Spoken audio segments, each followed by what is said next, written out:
Listeners who are blind, have low vision, or have another print disability which makes reading, holding a book, or turning a page difficult or impossible. The content is copyrighted by the respective publishers. For more information, please visit us on the web at nfradioreading.org.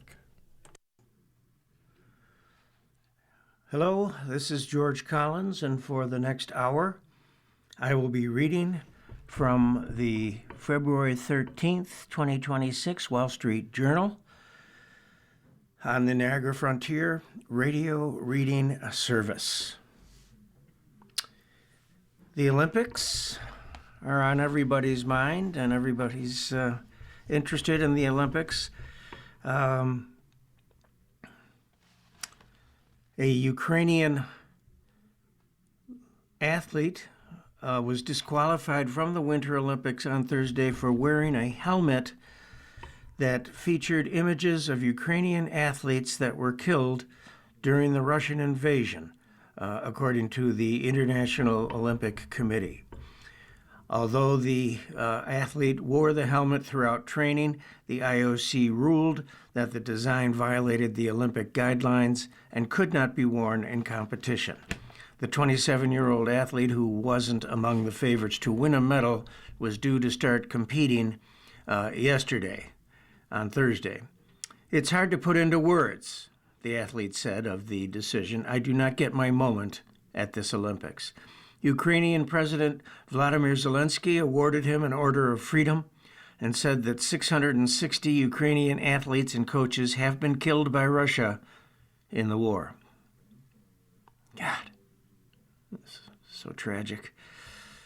Zelensky said sport should not mean amnesia, and the Olympic movement should help stop wars, not play into the hands of the aggressors, said Zelensky, which he posted on X.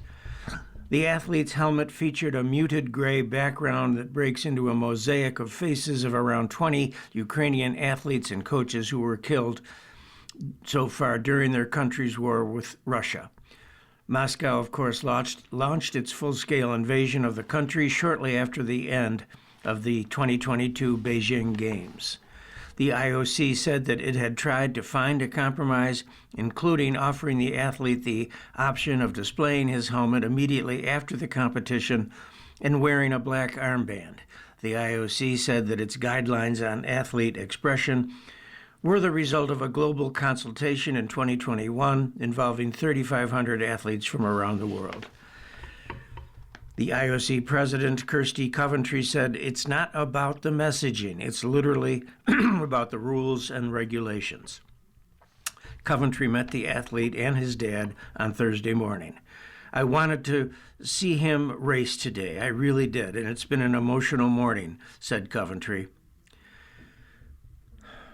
The IOC later said that the athlete can keep his accreditation and stay at the Games despite not being able to compete. He was the flag bearer for Ukraine at last week's opening ceremony, and he said that, quote, "people's lives are more important," close quote, than the competition, urging the global community to keep supporting Ukraine. The athlete's ban was the latest episode in a long history of IOC sanctions against athletes who make political statements.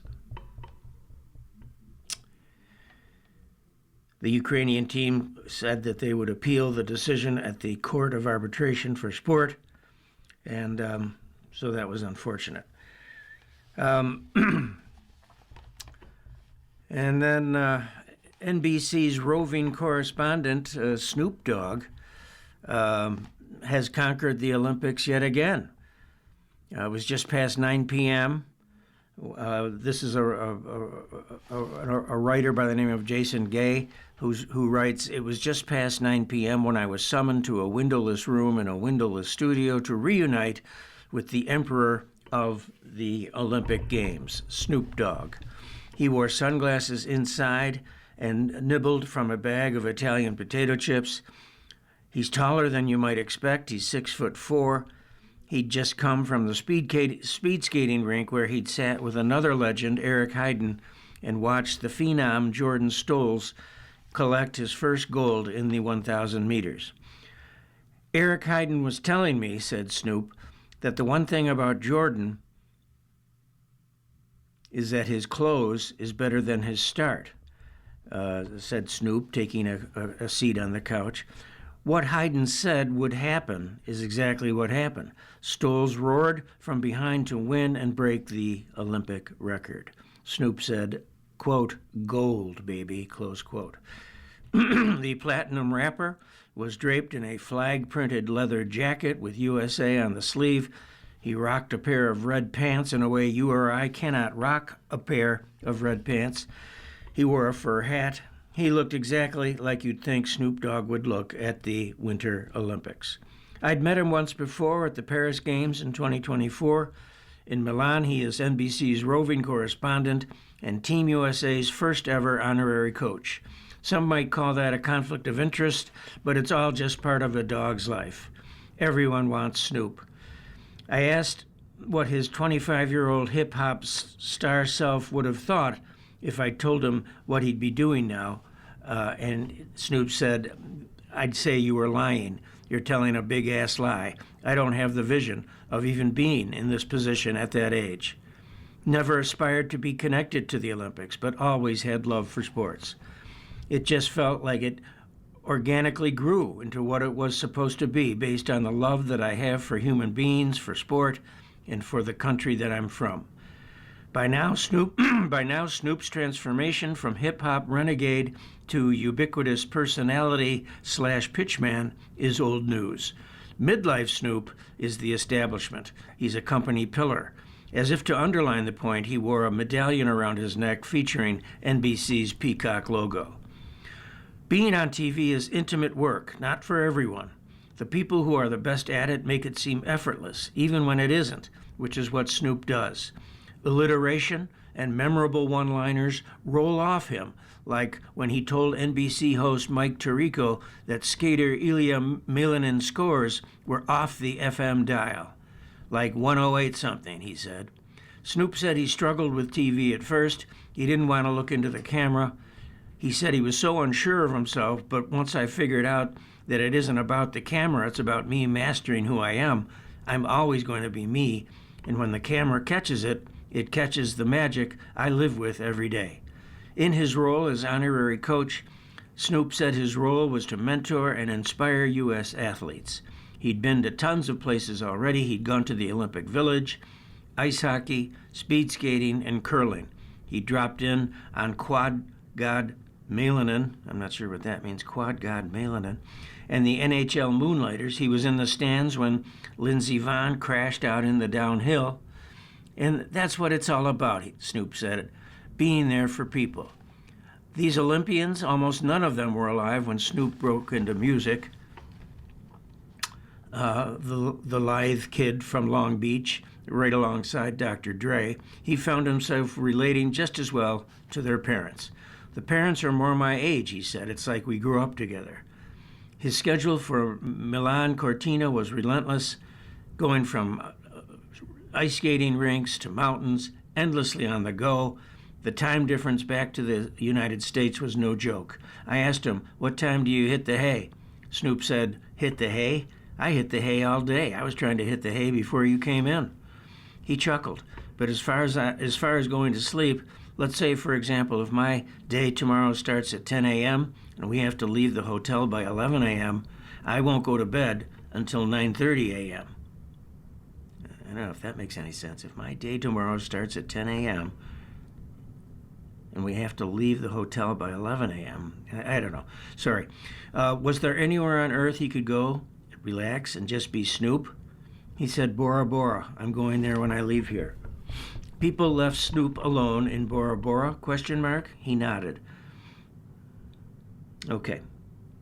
Let's see here.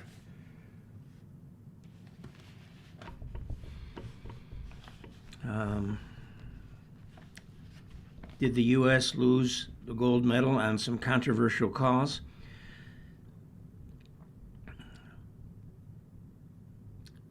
When they stepped off the ice on Wednesday night, U.S. figure skaters Madison Chock and Evan Bates believed they delivered a performance worthy of Olympic gold. America's top ice dancers came to the Winter Games as three-time reigning world champions once they received their score that put them in first place. Chalk and Bates watched the last dance of the night in the one team between them and the top of the podium. Despite skating together for less than a year, the French duo of Laurence Fournier-Boudre and Guillaume Cizeron had the lead when the night began, but with the Olympic title on the line, they made visible errors. When it became clear that the gold medal was in the hands of the judges, the entire arena held its breath. As soon as the French edged out the Americans, figure skating officially had its Olympic judging controversy. Bates said it's a very subjective sport. We felt like we skated a winning performance. On Thursday, he said he wasn't ruling out a challenge to the results. He said, I know the competition is over, and a rational mind would say, it's done.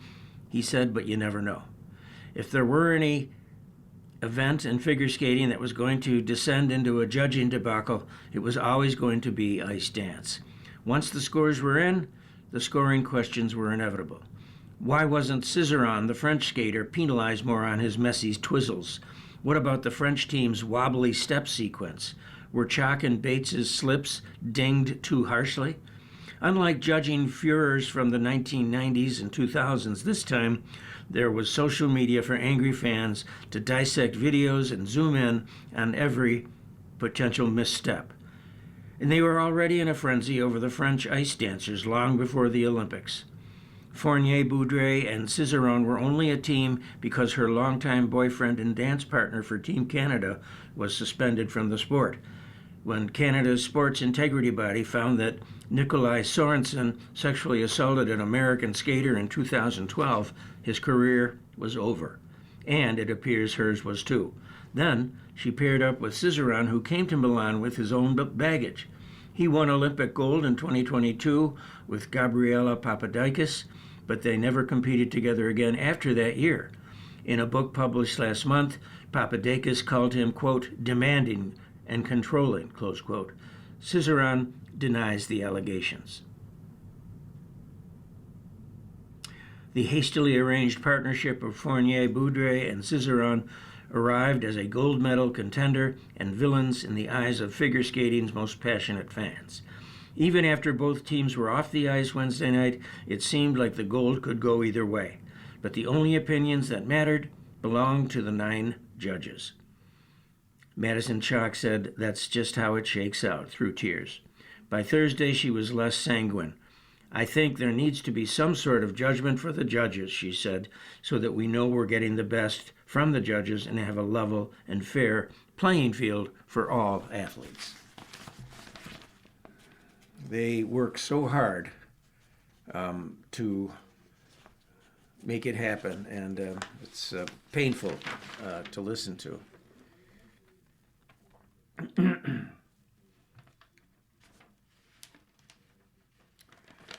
All right, let's go to the front page.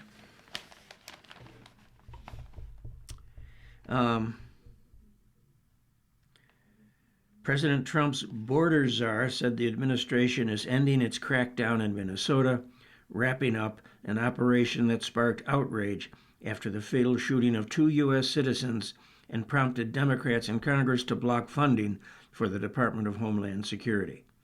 Tom Homan, who was dispatched to the state last month to de-escalate tensions, said the Trump administration achieved its public safety goals, making more than 4,000 arrests in the state. About 3,000 U.S. Immigration and Customs Enforcement and Border Patrol agents have operated in the state in what the Trump administration dubbed Operation Metro Surge. Quote, in the next week, we are going to deploy those officers here on detail back to their home stations or other areas of the country where they are needed, said Homan, while pledging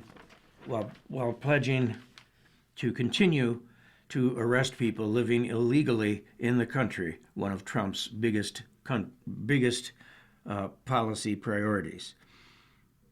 That's what the American people voted for, said Homan. Minnesota Governor Tim Walz condemned the 2-month-plus surge, calling it, quote, an unnecessary, unwarranted, and in many cases unconstitutional assault on our state. The enforcement actions left us with deep damage and generational trauma, said Walz. And let me just pause to wet my whistle.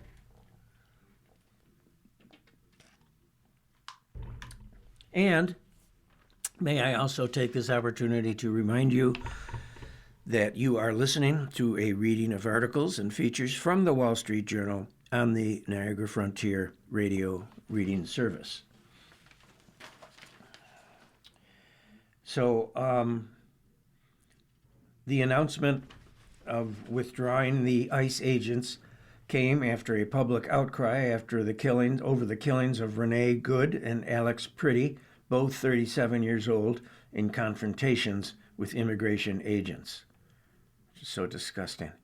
The decision to wind down the operation marks a pivotal moment in the national debate over immigration policy, with many Americans favoring Trump's push to deport people in the U.S. illegally, but recoiling at the increasingly chaotic scenes in Minneapolis.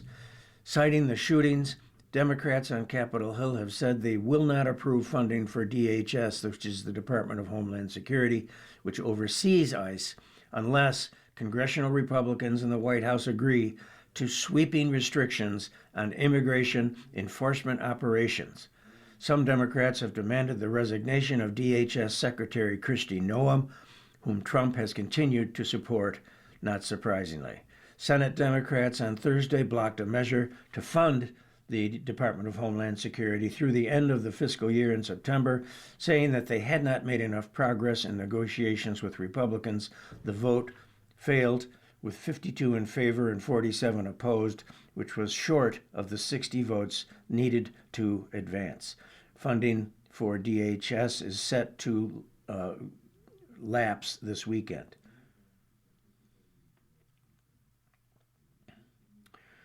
Democrats' demands include an end to roving street patrols by immigration agents, tighter rules governing searches and use of force, independent investigations for officer misconduct, and a prohibition on agents wearing masks. Trump said Democratic demands would make law enforcement officers, quote, totally vulnerable, close quote, and put them in danger, which is false. He added that some of the Democratic demands are very hard to approve. Senator Chuck Schumer of New York, the chamber's Democratic leader, said the administration has felt the heat from voters over Minneapolis.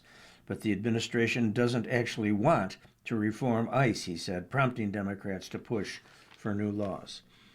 A lapse in funding won't have an immediate effect on most DHS operations.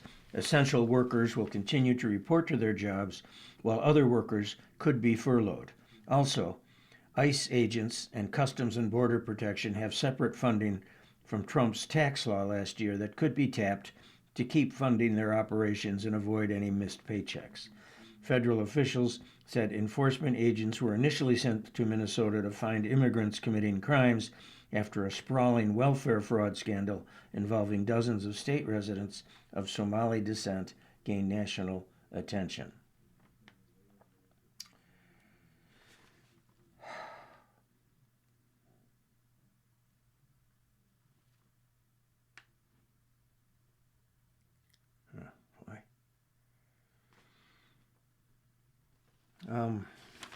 Okay, moving on.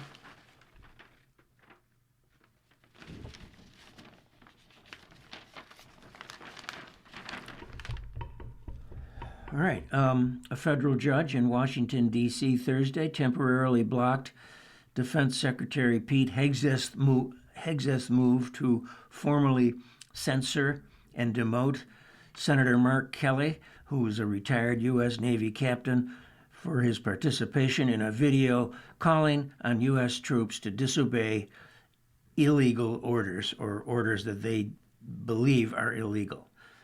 Quote, this court has all it needs to conclude that defendants have trampled on Senator Kelly's First Amendment freedoms and threatened the constitutional liberties of millions of military retirees, said Judge Richard Leon, a George Bush appointment, wrote in his ruling. As Bob Dylan famously said, "You don't need a weatherman to know which way the wind blows." To say the least, our retired veterans deserve more respect from their government, and our Constitution demands that they receive it. The order prevents the Pentagon from moving ahead with its punishment of the Arizona Democrat while he challenges the sanctions. Quote, "Today, a federal court made clear that Pete Hegseth violated the Constitution when he tried to punish me for something I said," said Senator Kelly. "But this case was never just about me. This administration was sending a message to millions of retired veterans that they too can be censored or demoted just for speaking out." Hegseth said in a post on X that the decision would be immediately appealed, saying that sedition is sedition. Unbelievable. The ruling comes after federal prosecutors Tuesday failed to get a grand jury to indict lawmakers who appeared in the 90-second video entitled, quote, "Don't Give Up the Ship," close quote, in which Kelly and Senators Alyssa Slotkin, Jason Crow, Representative Jason Crow, Representative Maggie Goodlander, Chris DeLuzio, and Chrissy Houlihan told military members they can and must refuse illegal orders. In a social media post 2 days after the video was posted online, Trump, of course, accused the lawmakers of, quote, capital letters, seditious behavior, punishable by capital letters, death, exclamation point, close quotes. Unbelievable. Hegseth also accused Kelly of sedition, quote unquote, and treason, quote unquote, and on January 5th issued a secretarial letter of censure against him. The Department of the Navy then initiated proceedings to reduce Kelly's rank and pay. Kelly sued the Defense Department, the U.S. Navy, and other top officials over the move. In his lawsuit, Kelly accused the Trump administration officials of violating the First Amendment by retaliating against him for engaging in protected political speech and the Constitution's separation of powers principle. Kelly's lawyers also argue the statements are protected by the Constitution's speech or debate clause, which gives lawmakers immunity from civil or criminal proceedings that seek to hold them liable for legislative acts. Lawyers for the Trump administration said, quote, the military is not required to tolerate speech by its own members, active or retired, that undermines the chain of command or encourages disobedience or erodes confidence in leadership. Kelly's status as a sitting senator doesn't change that, they said. The speech or debate clause protects legislative acts, not press interviews, social media posts, or exhortations aimed at the public or the chief executive, and particularly not active duty service members, administration lawyers said.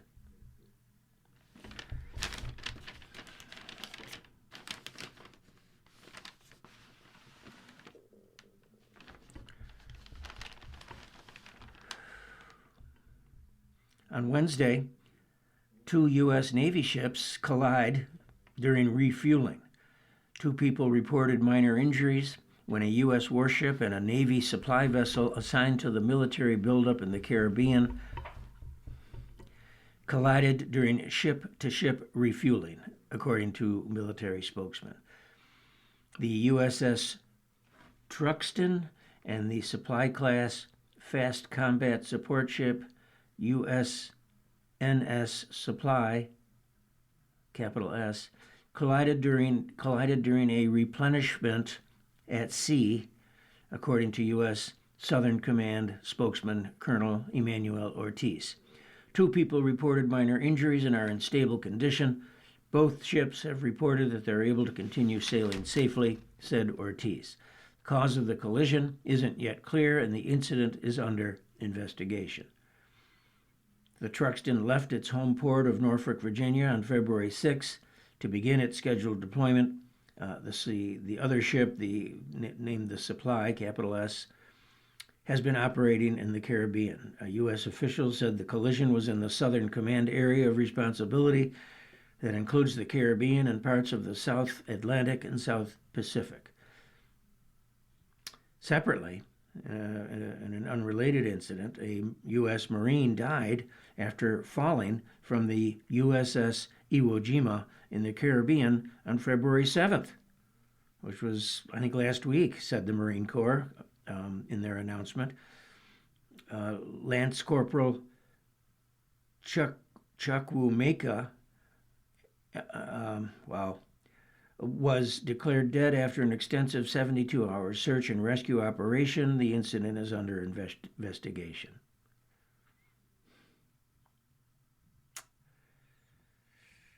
All right. In other news, the Justice Department's top antitrust official said she was quitting, capping a rocky year in which she clashed with senior officials who at times favored a more lenient oversight of mergers. Gail Slater said that it is with great sadness and abiding hope that she leaves her role for antitrust, leaves her role as AAG for antitrust today. She wrote in a post on X. It was indeed the honor of a lifetime to serve in this role.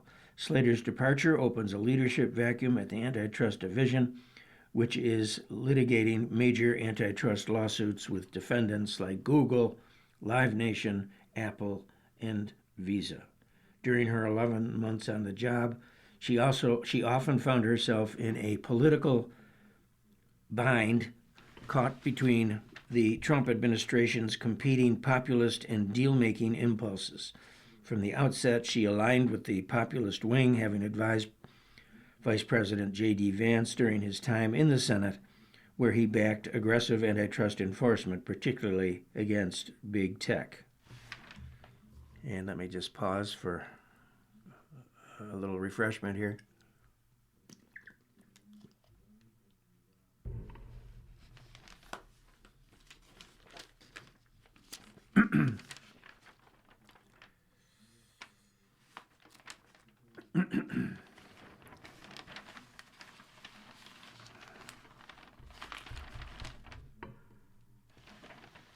And in other national news,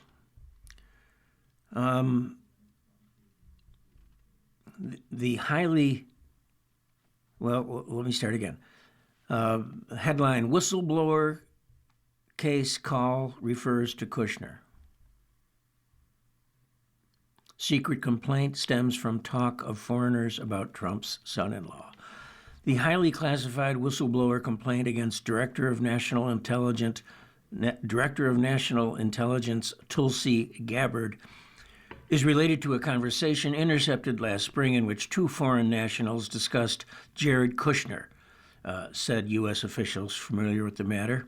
It could not be determined which country the foreign nationals are from or what they said about Kushner, but the connection to Kushner sheds further light on the top-secret whistleblower complaint that bureaucratically stalled within Gabbard's agency for 8 months and was kept locked in a safe until it reached Congress in a heavily redacted form last week. Senior Trump administration officials said the claims about Kushner were demonstrably false, but declined to offer more specifics about the conversation on grounds that doing so could expose a highly sensitive surveillance method. The allegations in the conversation about Kushner, the president's son-in-law, would be significant if verified, other U.S. officials familiar with the content said. While those officials agreed there was no corroborating evidence to support the allegations, they said that didn't prove that they lacked merit. The Wall Street Journal and others reported last week that the complaint was based on a foreign intelligence conversation collected by the National Security Agency. The conversation included a discussion about a person close to Trump and, at least in part, concerned issues related to Iran, according to the Wall Street Journal. Kushner is at the center of some of the administration's toughest national security initiatives. He devised the plan to rebuild Gaza and has joined Trump envoy Steve Witkoff in negotiations to end the war in Ukraine and dismantle Iran's nuclear work, including a meeting with Iranian officials last week in Oman. Pardon me. Kushner is serving as a volunteer with the Trump administration and does not have a formal U.S. government role.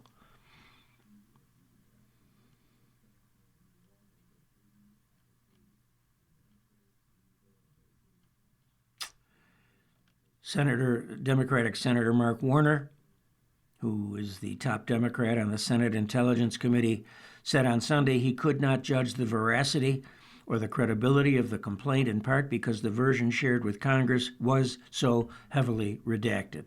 And redacted means where parts of the document were blacked out. The complaint is so redacted, it's hard to get to the bottom of it, said Warner, adding that he was pressing to obtain the unredacted version as well as the underlying intelligence intercepts at issue. In a letter on Wednesday to Gabbard's office, the whistleblower's attorney, Andrew Bakage, reiterated a request to share the full complaint and underlying intelligence with Congress. He wrote that Gabbard, quote, is deliberately obstructing our client's ability to directly communicate with the Congressional Intelligence Committees and provide a briefing of the contents of their whistleblower complaint.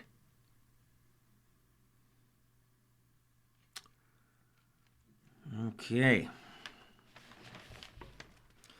Well, that's good news that the ICE agents are leaving Minnesota finally.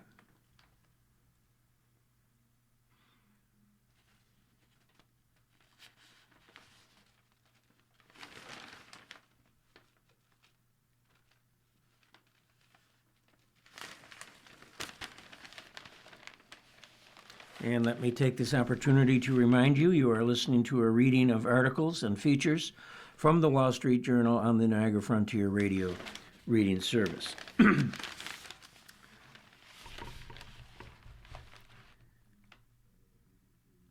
And speaking about Kristi Noem, it's N-O-E-M, chaos reigns inside of her Homeland Security Department. The secretary's time in the spotlight has dimmed. She knew she needed a reset. It was 2 days after the federal agents had shot and killed Alex Priddy, and Noem was facing fire from all sides. Even some inside the administration were pushing Trump to remove her from her position because of her poor handling of the chaotic immigration enforcement operation in Minneapolis, and comments that she'd made saying that the late Mr. Priddy, a former intensive care nurse in Minneapolis, that he had committed an act of domestic terrorism. So Noem's top advisor, Corey Lewandowski, who is one of Trump's trusted foot soldiers, messaged Trump's pollster with a request. They needed to cut an ad to help her, according to two people familiar with the episode. The pollster, Tony Fabrizio, who worked on Trump's 2024 re-election campaign, ignored the entreaty, people said. Throughout her tenure as Secretary of Homeland Security, which is a sprawling agency charged with carrying out Trump's central campaign promise of mass deportation, Noem has attempted to burnish her personal stardom at every turn.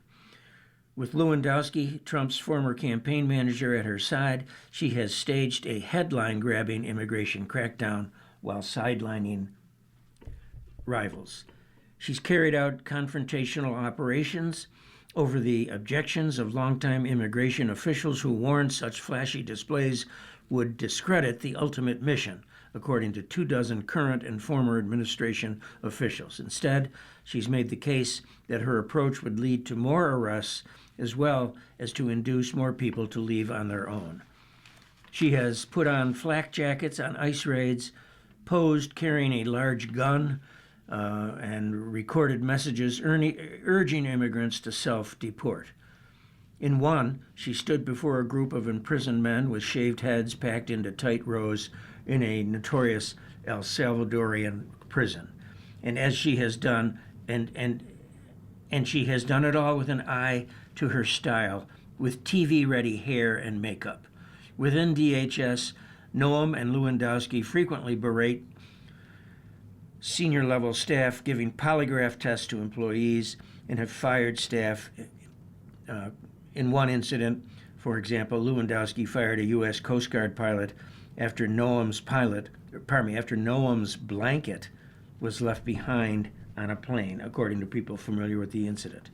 Simmering criticism over the past year for Noam's policies and publicity moves exploded in Minneapolis, jeopardizing her grip over DHS and putting her standing with Trump on thin ice.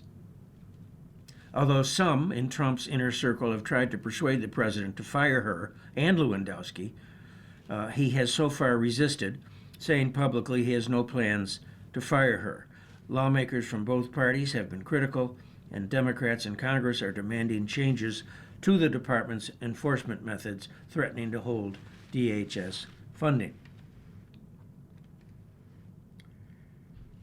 Now, Noam and Lewandowski have embarked on a rehabilitation tour, and they have worked to hastily solidify their relationship with the president, requesting an Oval Office meeting with Trump 2 days after the Pretty shooting. Noam's team scheduled a series of press conferences on other matters, including an event highlighting airport security in Miami and an announcement about the border wall in Arizona.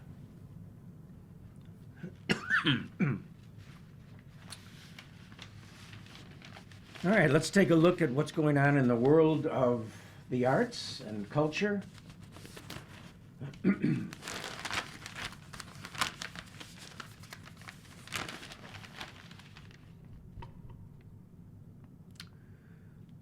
right.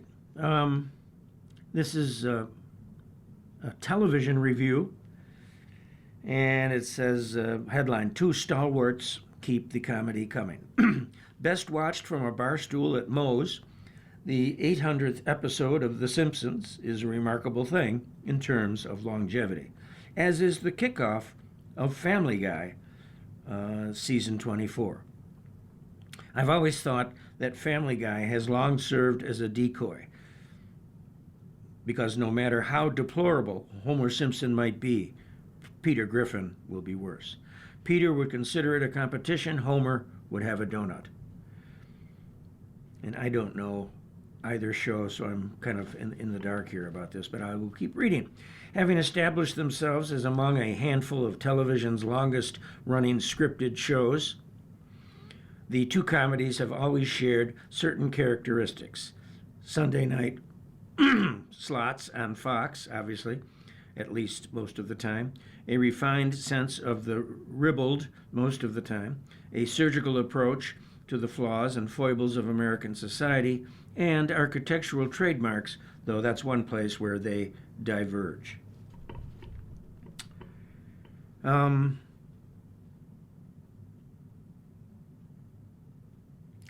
The Family Guy shtick has long included the extended digression, though it would be hard to ever top the Emmy-nominated, quote, Down Syndrome Girl, close quote, the musical aside as Broadway-style extravaganza. The latest episode doesn't try. Instead, it ventures into something creator Seth MacFarlane and company usually avoid. In other words, genuine pathos.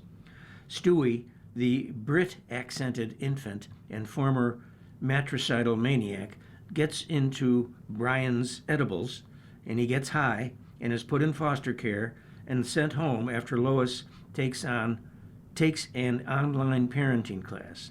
The tiny fellow promptly gets back into the gummies, which he slips into Mom's wine. And I think we will stop there. And let me just pause, and I'll be right back.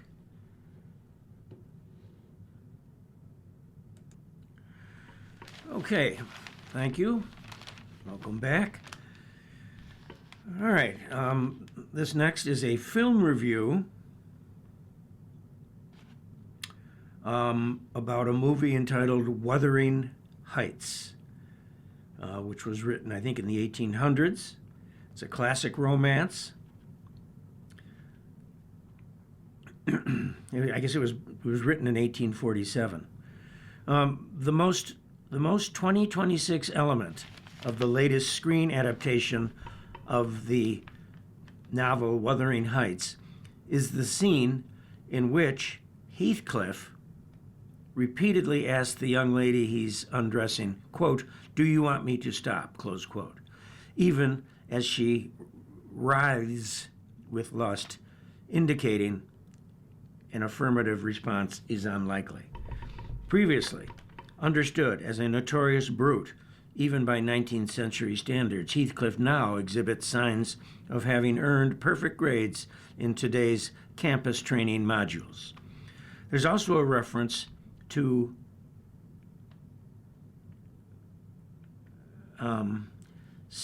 septicemia, which is the director's perhaps too technical stab at explaining the nonspecific Victorian disease that afflicts one character.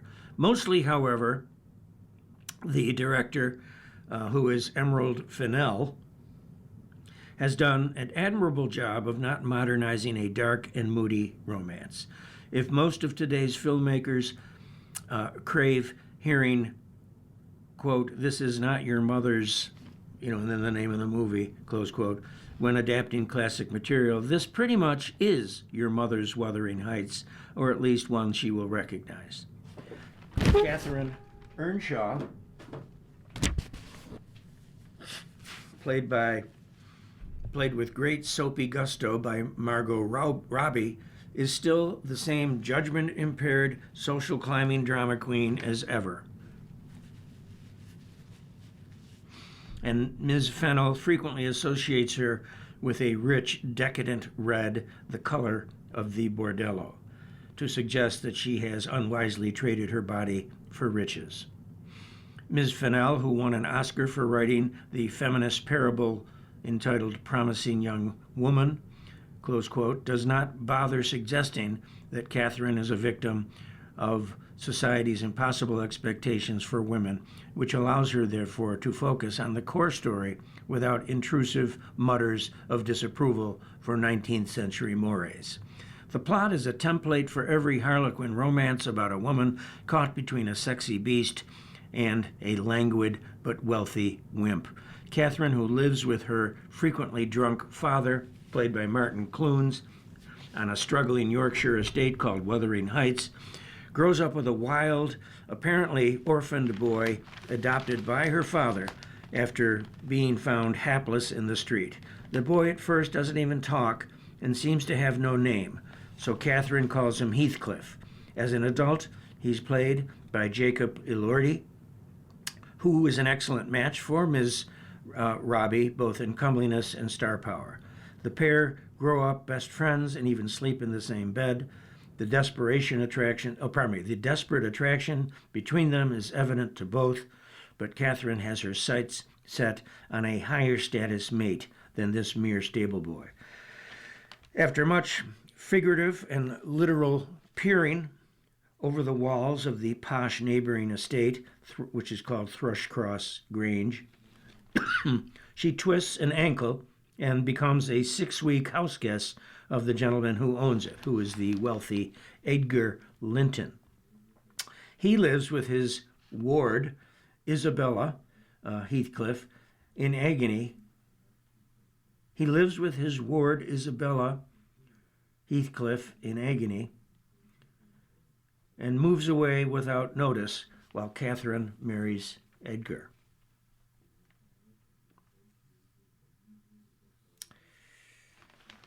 Anyway, the director has greatly streamlined the complicated plot of the novel written by Emily Bronte, eliminating the framing device, which the supernatural element.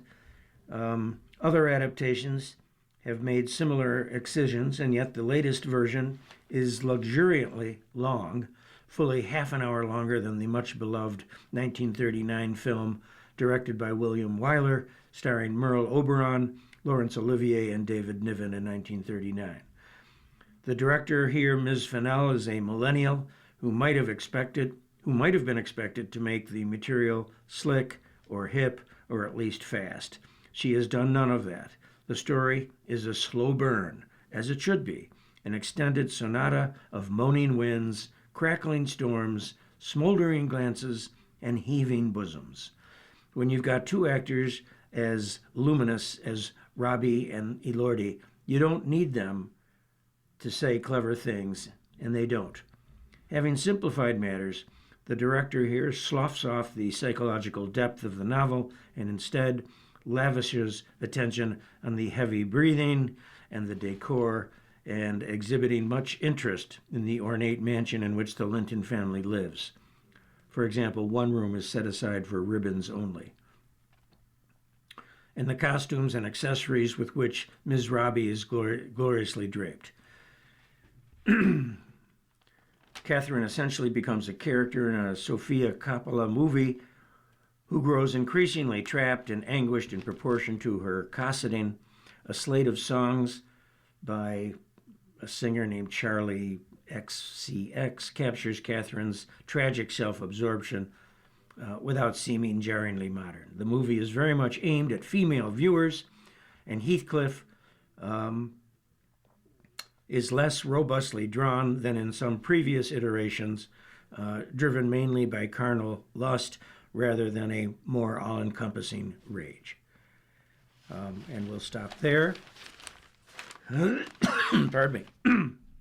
And let me remind you that you are listening to a reading of articles and features from the Wall Street Journal on the Niagara Frontier Radio Reading Service.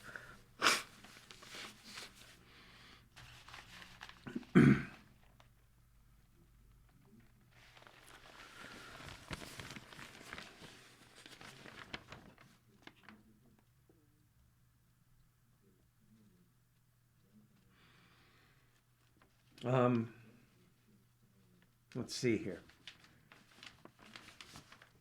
Parlays.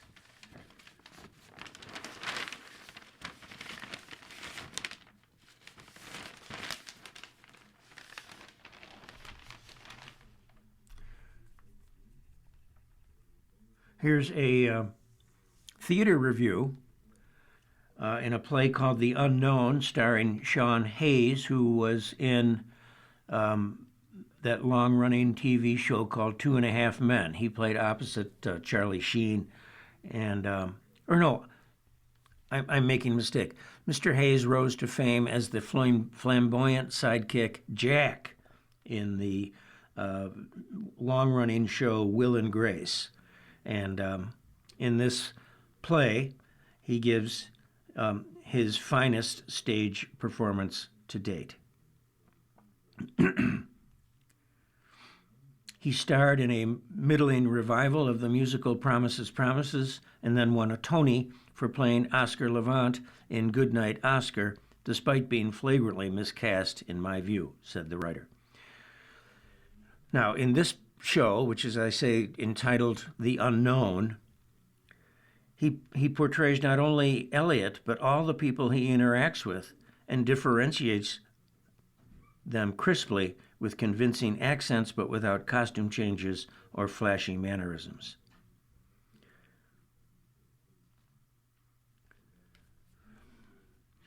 Elliot is the narrator and central character. He's never understood how writers become stalled, empty of fresh ideas, until it happens to him. He retreats to a remote farmhouse in upstate New York with no Wi-Fi, turns into the stuff of nightmares when Elliot hears someone singing a yearning love song outside the house, but he cannot find the source of the song. He's particularly disoriented because it's a tune from a musical he wrote. When he flees back to the city, he finds a piece of paper with the song's title, which is the song title was I Wish You'd Wanted Me, taped to his mailbox. Has Elliot, a successful writer but no celebrity, somehow acquired a stalker? Well, in his frustration and isolation, he's a single gay man in his 40s, Elliot confesses that Larry and Chloe, owners of that upstate house, are virtually his only friends. Elliot heads to a nearby gay bar one night where he falls into conversation with a friendly guy named Keith over too many glasses of gay bar red, with disastrous results. He wakes up woozy the next morning to find the title of that song written in black pen across his stomach. So yes, definitely a stalker.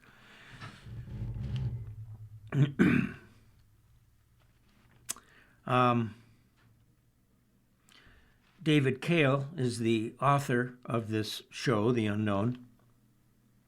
He is also a performer and a writer. And he's written several shows and has developed a remarkable gift for creating suspenseful dramas that remind people of Patricia Highsmith's psychological thrillers, but distilled into the challenging solo play format. The narrative of The Unknown, the name of this play, is ingenious and full of corkscrewy twists without tumbling into implausibility. Keith, it turns out, Keith is the guy he met at the bar, is an embittered actor who failed to land a role in the musical from which that song came. He stole the name Keith from a character in the show. His real name is Joey Dupain. While it would be unfair to detail too many of the maze-like turns in the plot, the freshest surprise from the author of the play, Mr. Cale, comes when Elliot decides to turn the tables on his tormentor and begins to investigate him, even to the point of impersonating him. Amusingly, his motivation isn't so much revenge or anger as career advancement. Joey's behavior has handed Elliot the first few scenes of a potential drama. Rather than let the matter drop or call the police, he decides to attempt to write by enacting the rest of the story himself, taking the leading role or roles. Okay.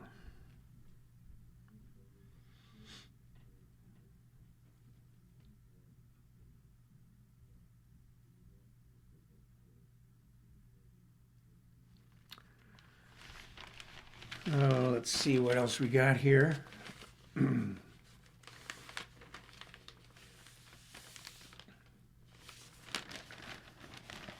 Here's an article entitled Ash Wednesday and Our Shared Dust.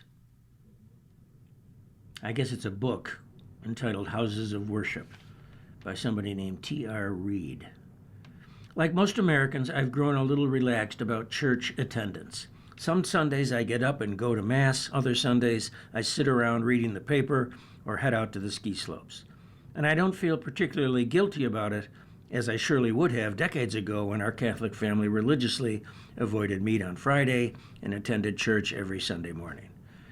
But even with this more laid-back attitude, there's one service I always attend, and that's the morning mass on Ash Wednesday on February 18th this year.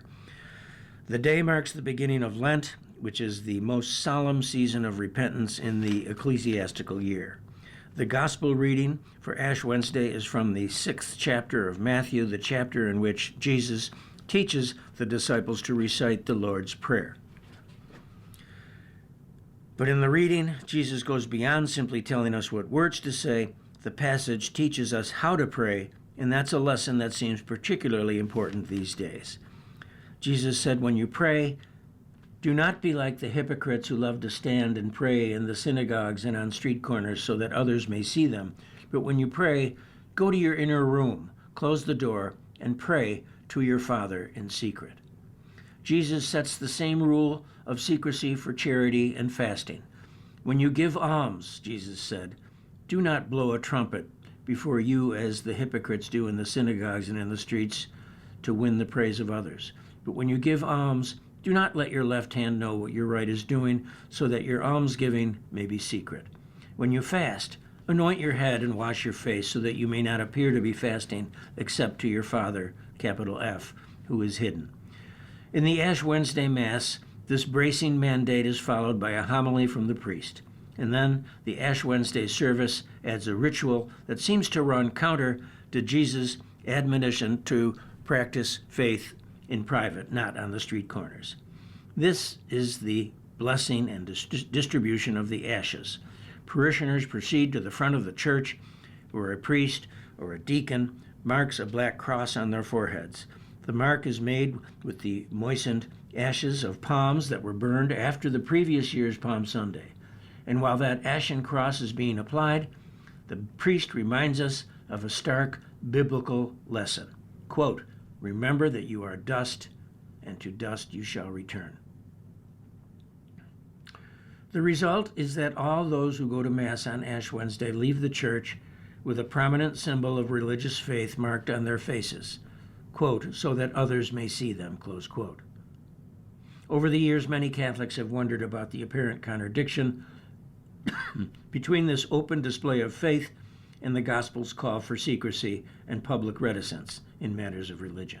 I find one of the pleasures of the Ash Wednesday Mass each year is watching the pastor's attempts to reconcile the gospel lesson with the distribution of ashes.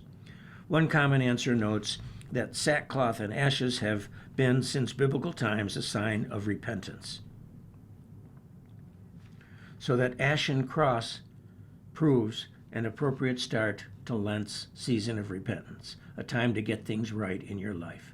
The ashes don't say, quote, "what a great Christian I am," but rather, "I must become a better person." Another explanation is that the ashes aren't meant to be a billboard aimed at others. They serve instead to remind Catholics that they are members of an enormous community. We are not isolated from one another in our faith, and perhaps more to the point, we are not isolated from the whole of God's creation. The ashes are delivered with a reminder of mortality.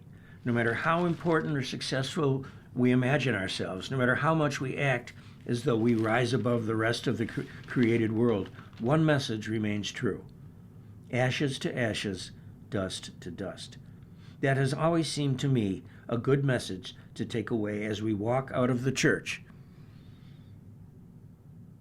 at the end of the Ash Wednesday Mass. A good message as we travel ever further down the ultimate dusty path.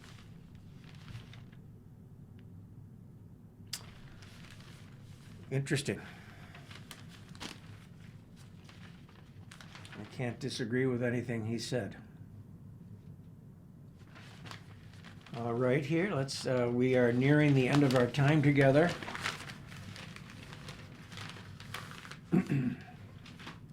Let's see if in the business section there's anything that might be of interest to you.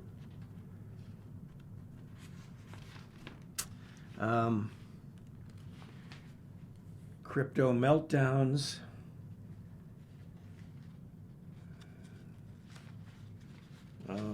Computer chips. Nissan projects $4.2 billion loss for fiscal year. FedEx sees revenue growth. Let's see.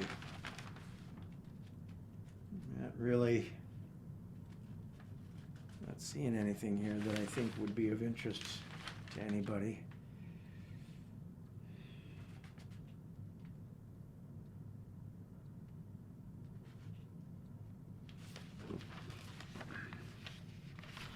Well, here's an interesting quandary. Headline: cash bonus or more vacation time? Which do you choose and why? When it comes to rewarding workers financially, cash is not always king. Companies frequently give employees monetary bonuses, but a new study suggests that paid vacation time is a perk employers should also